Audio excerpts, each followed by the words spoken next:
primeiro versículo diz assim: quando o Senhor trouxe do cativeiro os que voltaram a Sião, estávamos como os que sonham. Introdução da revista aqui diz assim: não poderia faltar nessa série de estudos dos Salmos um que retratasse os sentimentos que se passavam nos corações judeus, que um dia foram forçados a deixar sua pátria e estavam agora cativos em terra estrangeira.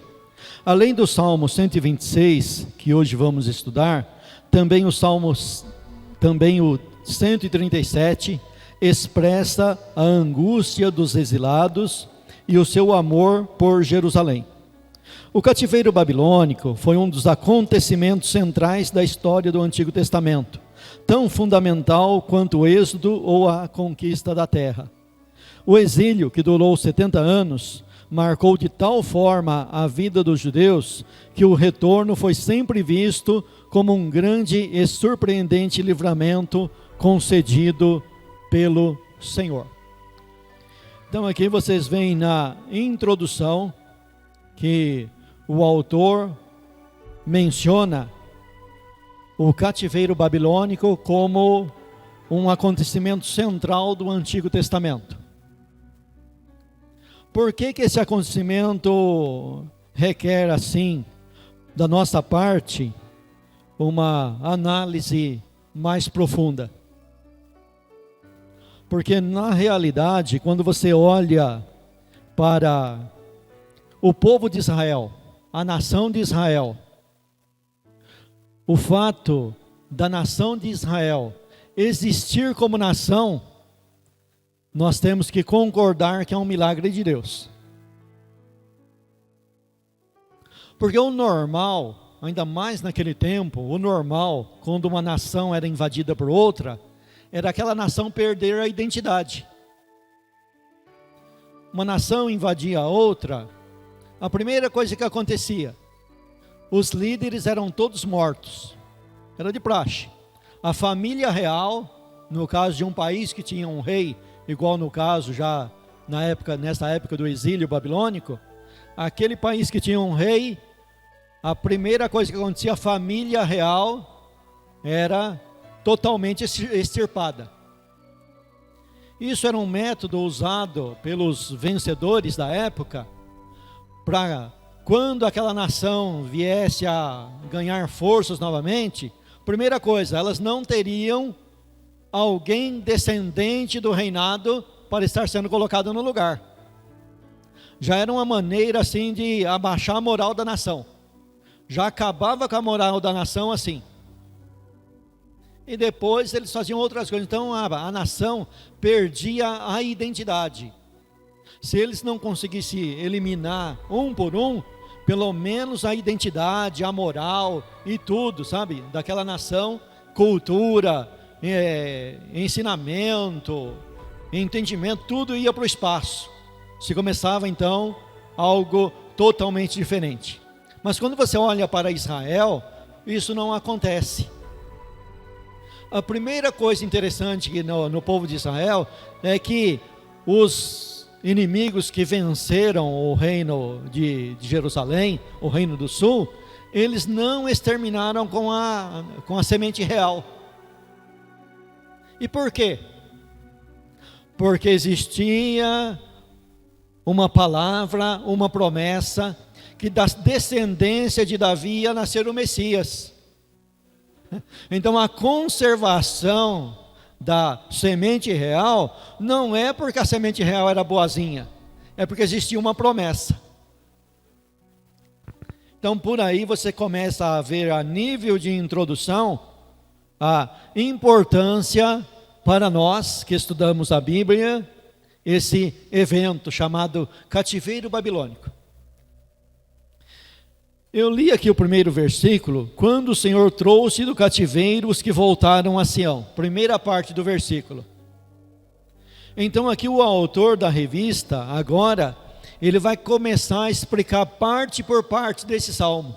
Ele faz a introdução, dizendo que esse estudo é muito importante, e realmente é muito importante, nós concordamos com isso, e agora ele vai trazer, versículo por versículo, parte por parte, uma explicação.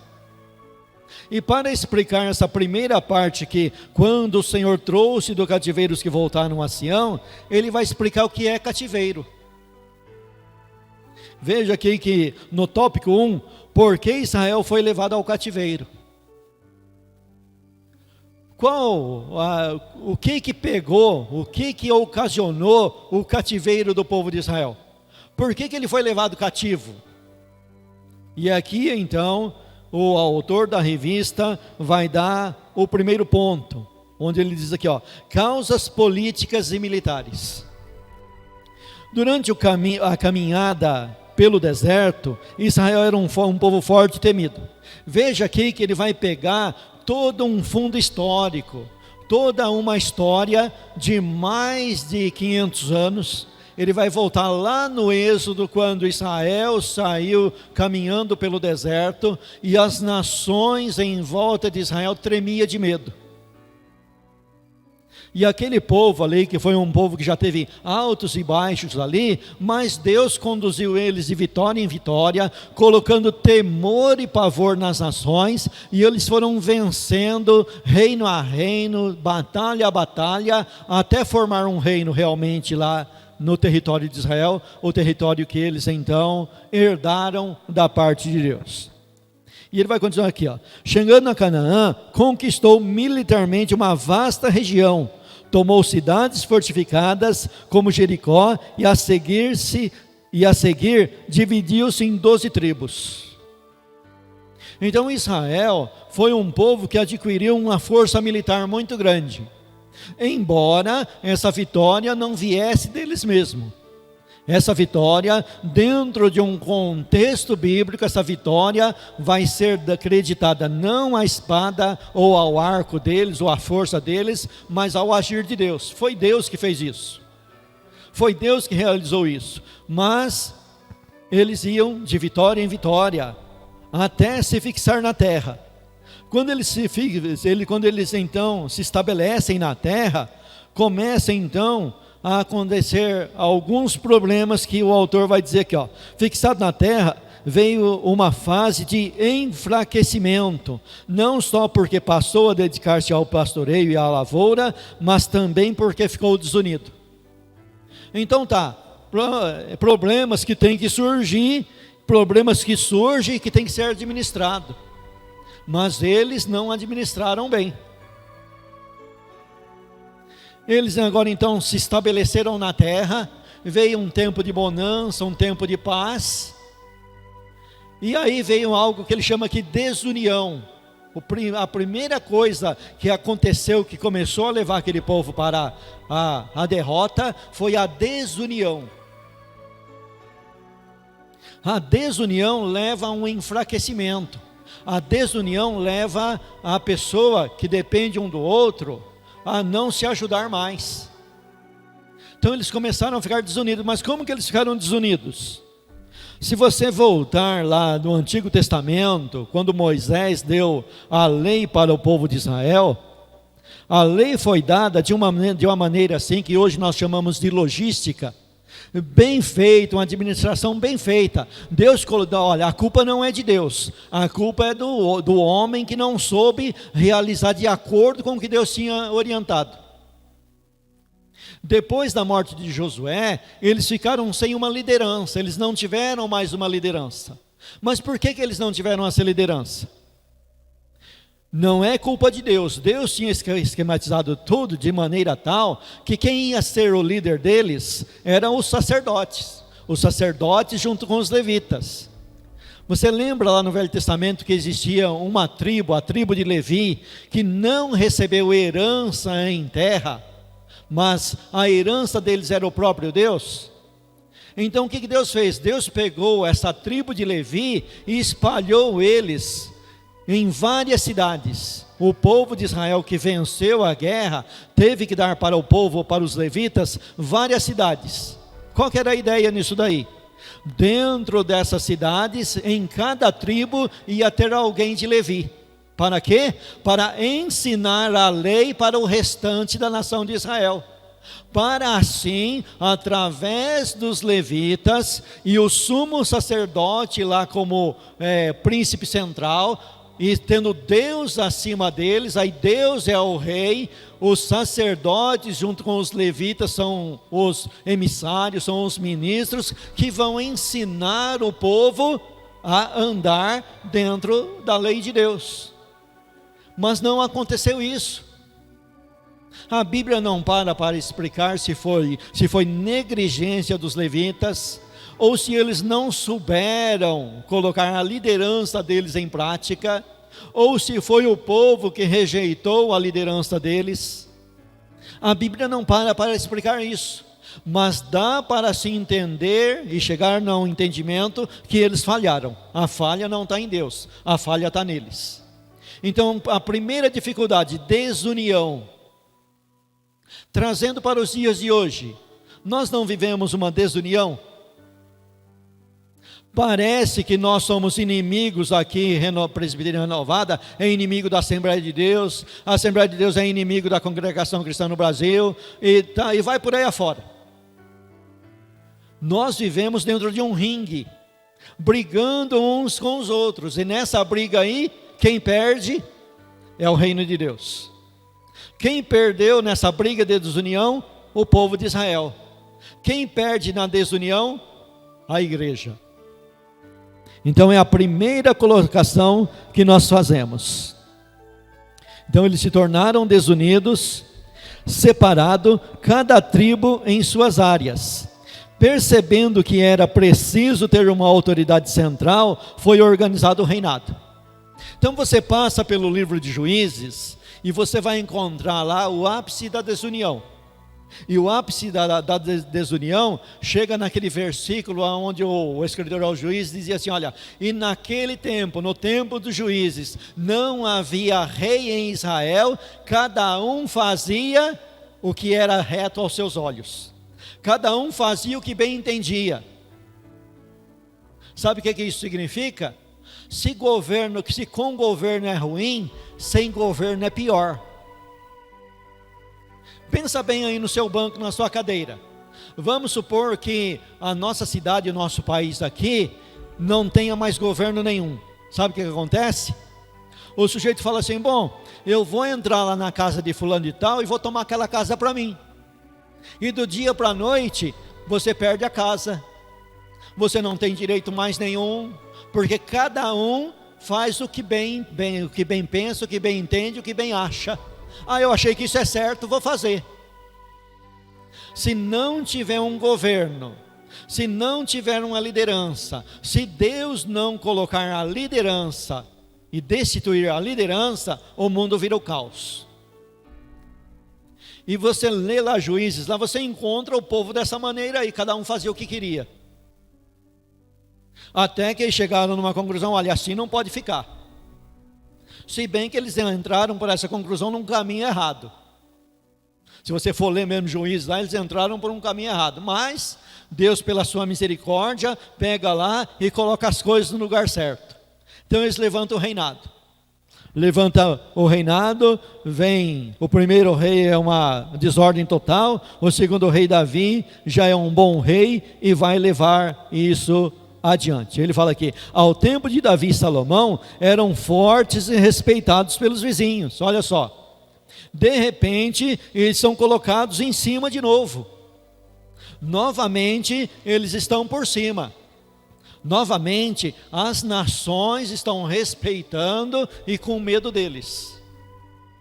Mas isso durou pouco tempo. Durou só 2 reinados. Durou um pouco mais de 100 anos. Um período curto. Davi e Salomão. Depois o negócio começou a desandar. Mas nos períodos seguintes houve um enfraquecimento. Israel ficou cercado por grandes potências. Como consequência, em 722 a.C., a Síria atacou Samaria. Então aqui, o autor da revista, ele fala aqui, não do exílio babilônico, ele fala do exílio assírio. O reino do norte foi invadido pela Assíria, e esse reino do norte foi destituído. E aí, no meio teológico, no meio dos estudiosos, existe uma controvérsia muito grande, que não vem ao caso agora a gente comentar de maneira profunda, mas somente citar. Existe uma controvérsia muito profunda. Alguns defendem que essas 10 tribos deixaram de existir. Outros comentam e argumentam que não, com alguma base bíblica, diz que eles ainda existem. Mas se uma coisa é certa, como nação, Reino do Norte, eles não voltaram a existir. E aí, o autor vai apenas citar isso daqui, e vai continuar caminhando. Ele vai dizer assim, ó: a Síria atacou Samaria, capital de Israel, o Reino do Norte, e capturou 10 tribos.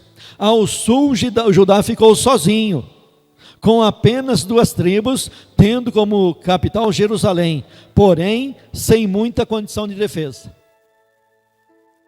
Voltando lá no passado, se desunido, o negócio estava ruim, aí Deus teve misericórdia e levantou um reino, levantou 2 reinos, Davi e Salomão. Salomão erra, comete o erro, e o sucessor dele comete erros maiores ainda. Aí vem a Síria como castigo de Deus e leva 10 tribos fora. Nós estamos falando aqui do tema militar aqui. No primeiro ponto está se discutindo o tema militar. Militarmente, o Reino do Sul, como ele diz aqui, ó, ficou somente Judá com 2 tribos.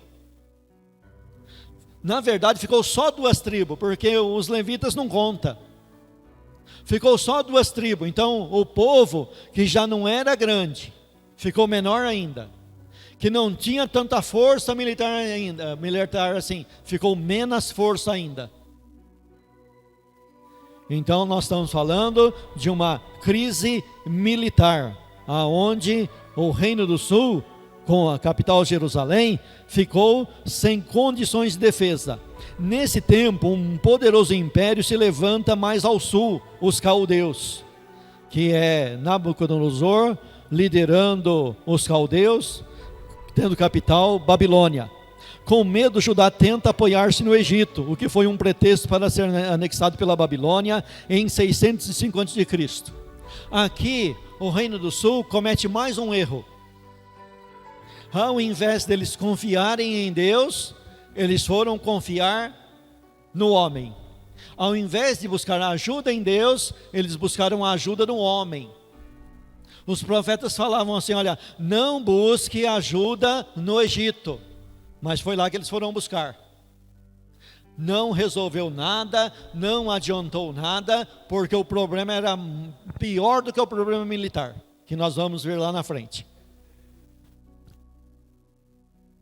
Aí, em 605 a.C., passou a controlar o país. Com medo, Judá tentou apoiar-se no Egito, que foi um pretexto para ser anexado pela Babilônia, em 605 a.C., que passou a controlar o país. E aí ele dá como referência aqui, segundo Crônicas 36, do versículo 2 ao versículo 7. Você tem bastante fundamento, base histórica no Velho Testamento para estar falando dentro desse tema aqui. Por que que Israel foi levado cativo?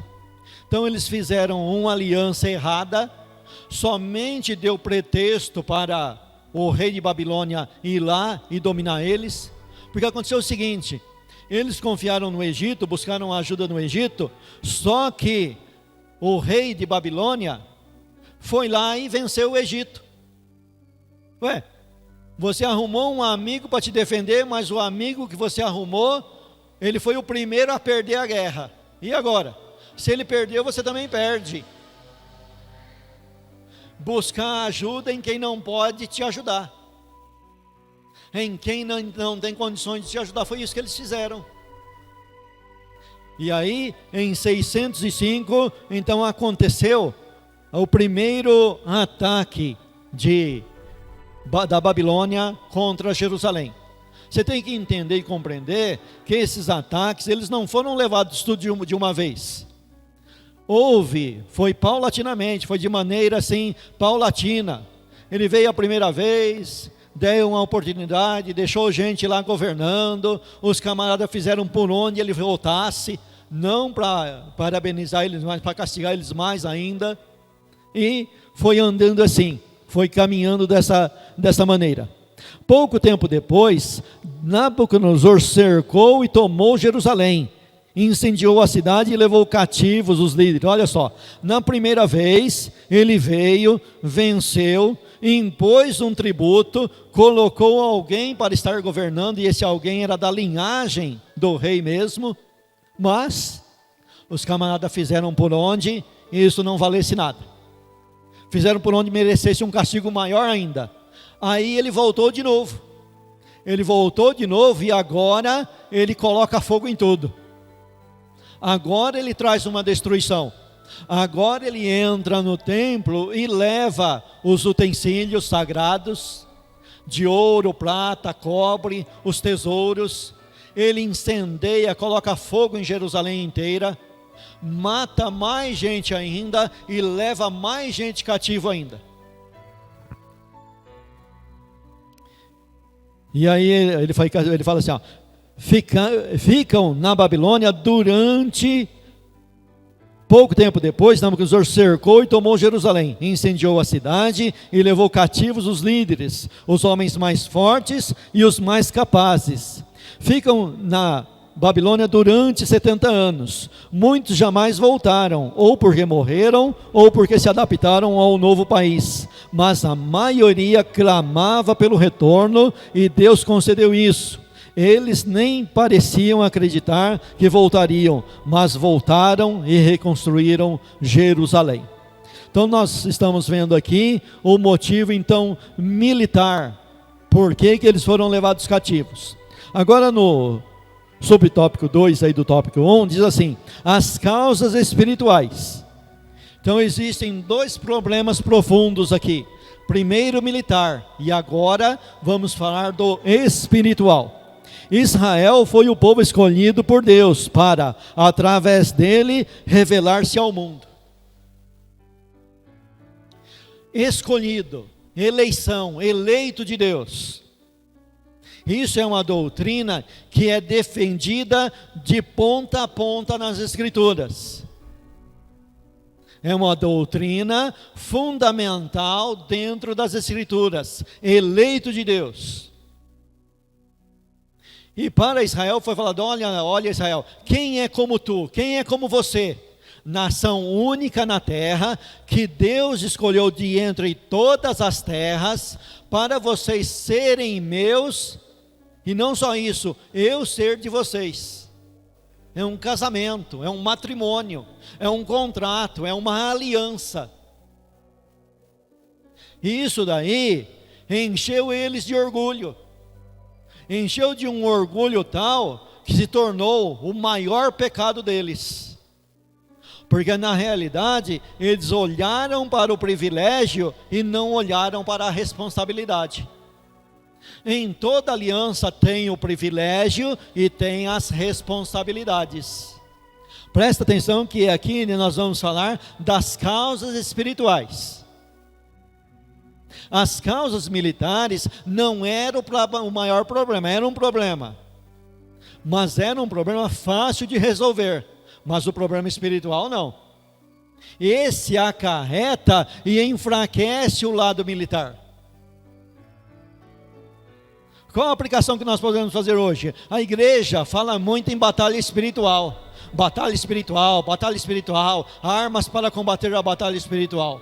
Mas se não resolver o problema espiritual, a batalha se torna num fracasso, se torna numa desgraça, se torna em vergonha.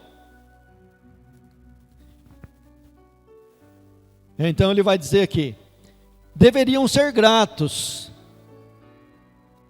Então eles tinham que olhar para a aliança e falar: olha, mas esse Deus é bom demais, rapaz. Deveriam olhar para a aliança com uma humildade tal que reconhecesse: a gente não merece isso. A gente não merece isso, mas Deus nos deu. E se Deus nos deu, vamos ser gratos a Ele. E não é só ser grato de glória, glória, glória, glória, glória. Não é só isso daí não. É ser grato em obras, em palavras e em verdade. Mas, o que o autor aqui fala? Mas sempre foi um povo muito rebelde. Aí você tem que voltar em toda a história, desde quando Deus tirou o povo do Egito, e logo de cara no Mar Vermelho, eles pegam e murmuram. Atravessa o Mar Vermelho, na primeira prova, pega e murmura. E não somente murmura, esse povo, embora vendo tudo isso, você vai ver nas palavras de Josué, quando Josué vence vários reinos, ele chega para o povo, já nos últimos capítulos do seu livro de Josué, ele chega para o povo, reúne o povo e chama para o povo: olha, lance fora da casa de vocês os deuses estranhos. Aquele povo durante 40 anos carregou escondido dentro da bagagem ídolos do lar. Se estabeleceu na terra, venceu toda a batalha com a ajuda de Deus, guardando ídolos estranhos, ídolos mudos na bagagem. Aí Josué chama eles e fala: vocês amam mesmo a Deus? Joga os ídolos fora. Problema espiritual. Problema espiritual. Então, um povo rebelde que não obedece a Deus. É que ele fala aqui, ó: a corrupção tomou conta do povo e os profetas dedicaram-se incondicionalmente à proclamação da justiça, da verdade e retidão. Se você pegar o livro de Juízes, assim que Josué morre, o povo então debanda de vez. Eles não jogaram os ídolos fora, eles não atenderam a voz do líder Josué, e quando Josué morre, então esse povo debanda totalmente. Ali em Juízes é levantado, depois de Moisés e depois de Josué, o primeiro profeta, e o profeta vem e repreende o povo. Desde então até o exílio para a Babilônia, Deus vai sempre estar levantando profetas. E nós falamos e estudamos os mais conhecidos: Elias, Eliseu, Jeremias, Isaías, aqueles menores que aparecem na Bíblia. Mas além desses que aparecem na Bíblia, que são desconhecidos também, teve outros que nem na Bíblia aparecem.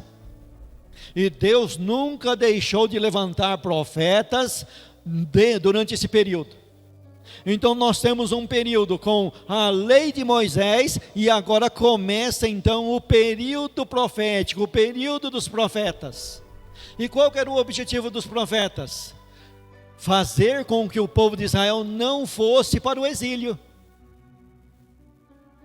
E eles obtiveram sucesso? Não, de jeito nenhum. Se tem um povo que não teve sucesso no seu ministério, são esses profetas. Nenhum deles verdadeiros teve sucesso no seu ministério, porque nenhum deles foi ouvido pelo povo. O povo não ouviu o ministério dos profetas. E aí então a causa espiritual continua. Os profetas trazem o remédio para o problema espiritual. Não é falta de remédio. Se lá no começo eu falei que não era falta de logística, Deus tinha deixado tudo bem esquematizado, o esquema certinho, a arquitetura tudo feita, o projeto tudo feito, e eles não colocaram em prática. Agora o problema espiritual também teve acompanhamento, teve o remédio. Os profetas trouxeram o remédio. E qual que era o remédio? Se converta, se arrependa e conserta a vida. Mas eles não fizeram. E então continua aqui. Jeremias, por exemplo, viveu os dias que antecederam ao cativeiro e foi testemunha ocular dos acontecimentos. Aconselhou a que não se apoiassem no Egito e que se submetessem à Babilônia, mas não lhe deram ouvidos. Pregou durante 23 anos, mas não atenderam ao apelo. Ao contrário, mais e mais provocaram a ira de Deus.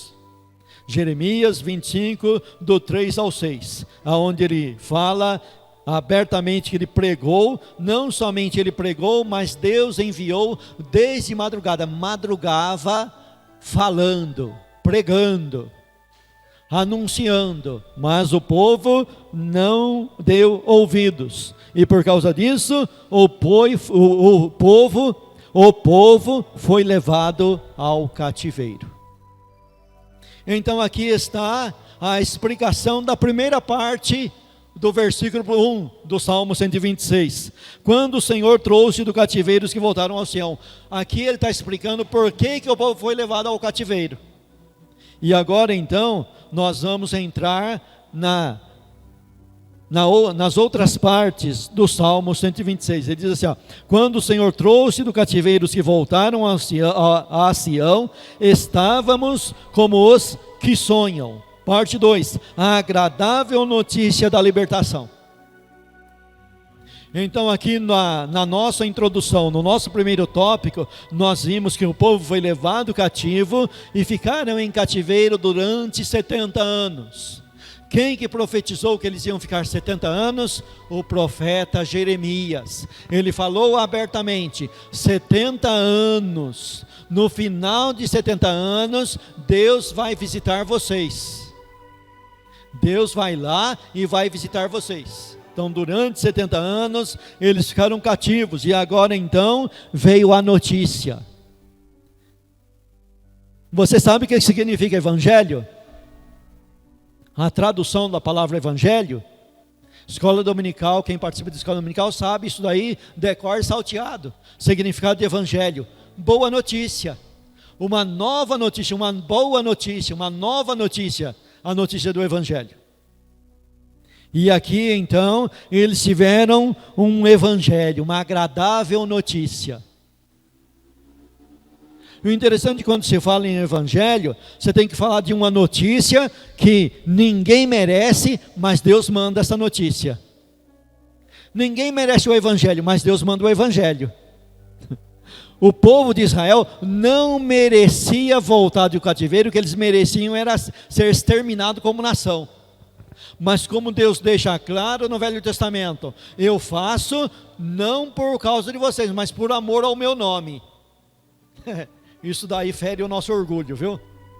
Ouvir Deus falar assim, olha, eu vou fazer, mas não é por causa de você, é por causa do meu nome. Isso aí fere o nosso orgulho. Coloca a gente lá embaixo. É por isso que a graça não é aceita, porque a graça fere o orgulho do homem. Fere o nosso orgulho. A graça fere o nosso orgulho. Quer dizer que Deus vai dar só porque Ele é bonzinho? Eu não faço por onde merecer? Não tem nada em mim, sabe, na minha velha natureza, não tem nada de bom que mereça a graça de Deus? Então, uma agradável notícia. Chegou, porém, o tempo da libertação. Os babilônios enfraquecidos foram dominados pelos medos persas, um povo vizinho que formou um novo império.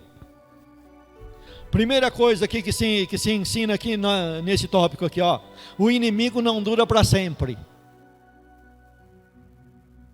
Tem inimigo? Tem, mas ele não dura para sempre. O rei que queria matar Jesus Cristo, foi dito para José lá no Egito: José, pode voltar que ele já morreu. Pode voltar lá para lá que ele já morreu. O inimigo morre. Então passou o período áureo de Babilônia, passou os 70 anos, levantou-se um novo império, porque Deus é o dono do mundo todo, Ele dá as nações para quem Ele quer. Não é que o camarada é rei porque merece, é rei porque Deus colocou ele lá. E da mesma maneira que Deus colocou, Deus vai lá e tira. O camarada aprontou, achou que era o rei da cocada preta, se achou dono de tudo. Aí Deus falou: não, rapaz, você não é dono de nada não, chegou o seu tempo, sai daí. Sai daí, eu te tiro daí, eu te coloquei, eu te tiro. E então Babilônia passou, veio os Medo Persa, seus reis como Dario e Ciro favoreceram os judeus. Primeiro veio Ciro, fez o decreto, depois veio Dario, ratificou o decreto. O decreto era para que o povo de Israel voltasse para Jerusalém. Uma boa notícia, notícia do Evangelho: volta lá para a tua cidade, volta para lá. Mas a ordem veio de Deus. Quem que deu a ordem? Deus. Os mesmos profetas que profetizaram que ia para o cativeiro, os mesmos profetizaram que eles iam voltar. 70 anos vai se passar, mas Deus vai ter misericórdia de vocês e vocês vão voltar. E o profeta deu até nome, antes do cara nascer, o profeta deu nome para ele. Ainda chamou ele de ungido. Eis que eu chamo meu ungido, Ciro, a quem tomo pela mão direita e o constituo, e dou para ele todas as nações, e ele vai levantar e levar o meu povo. Estava tudo profetizado, estava tudo dentro da ordenação de Deus. Veio a ordem, as portas foram abertas, o caminho desimpedido e as ataduras quebradas. Podiam sonhar com a breve liberdade. Deus é fiel em socorrer. Ele visitou o seu povo no cativeiro, cumprindo-se Deuteronômio, capítulo 30, versículo 3. Quando você lê lá os últimos capítulos de Deuteronômio, ali tem toda uma situação onde Deus coloca uma promessa, mas essa promessa, ela tem uma exigência. Ela só vai se cumprir se o povo de Israel fazer algo em troca da promessa. Porque quando você lê o Velho Testamento, você tem que entender que a lei, não os profetas, mas a lei, ela é meritória, ela é por merecimento. Só que ao mesmo tempo que ela é por merecimento, ela então fala assim pro adorador, pro camarada que abraça ela: se você não fazer ela 100%, tem o outro lado da moeda. É bênção se você fazer 100%. Se você não fazer 100%, é maldição. E isso é colocado com testemunha, chamado testemunha. Os montes onde foram anunciadas essa aliança são chamados como testemunha. E o povo de Israel fez 100%? Não. E nós temos condições de fazer 100%? Não. Então, você lê lá Deuteronômio e você encontra a graça lá em Deuteronômio. Em plena lei você encontra a graça. Quando Moisés escreve falando assim: olha, se vocês não fizerem, Deus vai levantar uma nação, vai levar vocês cativo, vai vir toda a maldição que está escrita nessa lei sobre vocês. E quando vocês chegarem lá no exílio, vocês vão clamar a mim, eu vou ouvir o clamor de vocês que restaram e vou trazer de volta. Isso daí é graça. Isso daí é graça, porque começa pelo arrependimento. O homem em si não tem condições de se arrepender. É Deus que vai lá e promove o arrependimento. E Deus não tem obrigação nenhuma de ouvir o homem, porque o homem quebrou a aliança. Deus está desobrigado de atender, porque quem quebrou a aliança foi o homem, foi a nação de Israel, fomos nós que quebramos a aliança. Mas Deus, por misericórdia, deixa isso escrito, e aqui agora o autor da revista está dizendo que está se cumprindo a parte da graça escrito lá em Deuteronômio. E foi isso que realmente aconteceu. Então, a agradável notícia da libertação, a notícia chegou, a notícia veio, a notícia chegou até os ouvidos deles, e aí ficamos como quem sonha. Ouviu uma notícia boa, a primeira coisa que acontece uma alegria. Mas você sabe que tem certos momentos que a alegria atrapalha? Olha, a tristeza atrapalha, mas a alegria em demasia também atrapalha. Você pega um exemplo do Novo Testamento. Os discípulos, com a morte de Cristo, estavam tão tristes que abandonaram tudo. Se trancaram com depressão num quarto, e uma parte voltou para pescar, ou seja, debandaram. A tristeza tomou conta deles e Cristo tinha profetizado isso: vocês vão ficar tristes. Aí de repente passa os 3 dias, eles então vê Cristo ressuscitado, agora sai da profunda tristeza para uma profunda alegria. E você vai encontrar lá, dizendo assim, ó, que eles de tão alegres que estavam, não acreditavam. A alegria no extremo também atrapalha. A tristeza no extremo leva para a depressão, e a alegria no extremo também leva para o cara falar assim, mas não pode ser verdade. Uma graça tão grande assim não pode ser verdade.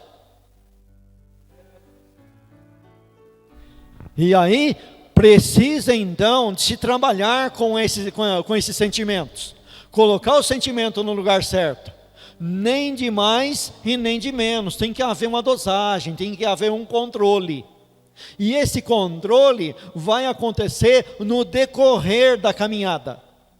É no decorrer da caminhada que as coisas vão ser colocando em ordem. E aí ficamos como quem sonha. Correu a notícia de que Ciro havia permitido o retorno do primeiro grupo, iniciando-se assim o fim do pesadelo exílio. Parecia bom demais para ser verdade. É uma notícia muito boa, não pode ser um negócio desse. Será que tem alguém tão bonzinho assim? Porque na realidade, para esse povo voltar lá para a terra lá, tinha toda uma logística.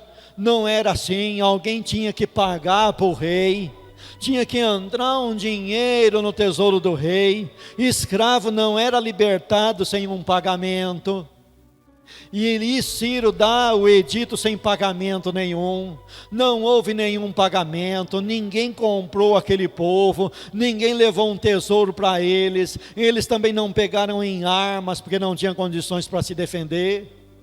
Foi puramente graça e uma notícia tão boa que eles não acreditaram de início. O Evangelho é uma notícia tão boa que de início a gente não acredita. É preciso Deus trabalhar no nosso coração, trabalhar na nossa vida, para a gente começar a acreditar. É mais fácil acreditar que a gente vai comprar Deus, do que Deus vai dar gratuitamente para nós. É por isso que o povo leva dinheiro para os mentirosos por aí, porque é mais fácil acreditar que vai comprar, do que acreditar que Deus dá gratuitamente. E aí ele continua aqui. 2. Grandes coisas fez o Senhor. O verso 3 fala da repercussão da notícia. Reconheceram que havia um Deus agindo em favor desse povo. Deus fez grandes coisas por esses, diziam aqueles que viam a bênção, mas não participavam dela, não usufruíam. Felizmente, houve outro grupo que pôde dizer, grandes coisas fez o Senhor por nós, felizes, porque era o alvo do benefício divino. Então a notícia correu longe. Eles então se colocaram em marcha e ao redor se falava, olha, grandes coisas fez o Senhor por esses. E eles também passaram a reconhecer que isso aí era a obra de Deus, que isso aí era a mão de Deus, que era a bondade de Deus realizando. Então nós recebemos uma boa notícia, a notícia do Evangelho.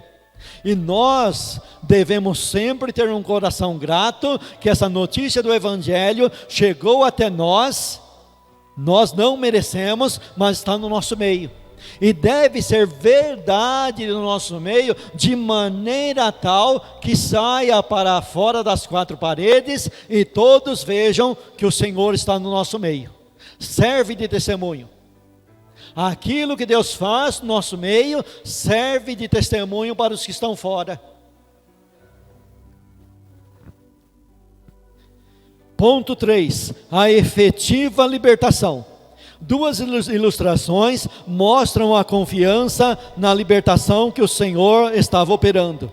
As fontes do Negueb. Então ele vai falando assim, ó. Então a nossa boca se encheu de riso e a nossa língua de cânticos. Então se dizia entre as nações, grandes coisas fez o Senhor a estes. Grandes coisas fez o Senhor por nós e por isso estamos alegres. aqui, até o versículo 3, aqui, que o salmo é dividido na primeira parte, até o versículo 3, aqui existe uma explosão de alegria, uma explosão de contentamento, um reconhecimento, de tal maneira que chega nas outras nações. Mas, de repente, esse rio de alegria é estancado. De repente dá um stop, dá uma parada, dá uma brecada, breca aí. Lembra que eu falei que a alegria demais às vezes atrapalha, e essa alegria vai ser regulada no caminhar espiritual? Aqui no versículo 4, você vai ver essa alegria sendo estancada. Opa, pera aí, calma lá. Coloca os pés no chão. Não seja tão fogo puro assim. Menos, um pouquinho menos. Gelo puro também não é bom, mas fogo puro também não. Tem que haver um equilíbrio. Tem que haver um equilíbrio aí, sabe por quê? A vida não é só de cântico. A vida não é só de alegria. Enquanto estivermos na terra, vai ter momento que atravessa o mar e canta, mas logo vem a água amarga. Vence a água amarga, mas logo vem a falta de pão. Ou seja, você vence uma guerra aqui, fica muito alegre, mas lá na frente o inimigo já está preparando outra guerra. E Deus permite isso porque nós temos que ser provados na nossa fé. Disse o profeta: o vosso descanso não é aqui. Não baixe a guarda, não fique tão alegre ao ponto de abaixar a guarda e não ligar para mais nada. Não, pera aí, calma lá, aproveita o momento da alegria, mas ora um pouquinho para enfrentar a próxima luta, para enfrentar a próxima guerra. E aqui no versículo 4, ele vai dizer assim: faze-nos regressar outra vez do cativeiro. Mas estava tão alegre, não parece uma contradição? Ele fala que está alegre, que está dando testemunho, está todo mundo ouvindo, mas por que agora ele está pedindo de novo? Antes ele nem pediu, ele escutou a notícia, acreditou na notícia. Agora ele está fazendo uma oração, ele para, faze-nos regressar, olha só. Faze-nos regressar outra vez do cativeiro. Como, Senhor, como as correntes do sul. Você já teve a oportunidade de ver jornal, reportagem, nesses lugares longe aí do Brasil, aí, pro lado do Pará, pro lado daqueles matos bem afastado, aonde parece que ainda não existe lei, e de vez em quando vai lá a Polícia Federal, com o Ministério Público Federal, com o Ministério do Trabalho Federal, e vai lá e liberta uma pessoa, uma família cativa de trabalho escravo. Você já deve ter visto isso, não já? Agora, se você tiver a curiosidade de buscar, de saber, de acompanhar a notícia e de ver o que aconteceu com esse liberto cativo lá, como que foi a vida dele depois que ele saiu daquela prisão lá, daquele trabalho escravo, você vai ter a infelicidade de saber que ele saiu de uma escravidão e entrou numa situação pior do que a escravidão. Sabe por quê? Porque lá na escravidão ele ainda tinha comida. Só que foram lá e libertaram ele e não deram nada para ele, não deram um novo emprego, não capacitaram ele só sabia fazer aquele serviço pesado lá e ganhava a comida para não morrer de fome. E quando tiram ele de lá, nem comida dão.